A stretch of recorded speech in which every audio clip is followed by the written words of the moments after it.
আজকে করব কাঁচা আমের মাখা, তাই জন্য দিভাইকে পাঠিয়ে দিয়েছি বাগানে কদম পাতা তোলার জন্য। আর এখানটায় প্রকৃতির মাঝখানে বসে আমরা আজকে করছি ভিডিও, আর ভিডিওটা ভালো হয়েছে। আর এখানটায় প্রকৃতির মাঝখানে বসে সত্যি বলছে আমার মনটাও খুব ভালো লাগছে। তো এখানটা আমটাকে ভালো করে ধুয়ে আমি কুচু কুচু করে কেটে একটা প্লেটে রেখে দিলাম। তার মধ্যে আমি মশলাগুলো দিয়ে দেবো এক এক করে, জিরে গুঁড়ো, ধনে গুঁড়ো, শুকনো লঙ্কার গুঁড়ো, এমনি লবণ। আর এখানে যে আমি কাঁচা সর্ষের তেলের ব্যবহারটা করেছি সেটা আমি একটু ফুটিয়ে নিয়েছিলাম। একটু গরম করে নিলে তেলের উগ্রগন্ধটা থাকে না, তাই জন্য আমি ফুটিয়ে করে মশলাটা আমি রেডি করে নিব। আর এখানে আমি দুটো কাঁচা লঙ্কা নিয়েছিলাম দোলে করে মাখানোর জন্য। পরে আমি এটাতে বাটিতে নিয়ে করে মাখিয়ে নিলাম, কেননা প্লেটে আমি মাখাতেই পারছিলাম না।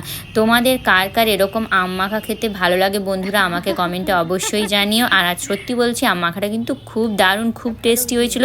আজকের ভিডিওটা ভালো লেগে থাকলে লাইক, কমেন্ট, সাবস্ক্রাইব করে দিও চ্যানেলটিতে।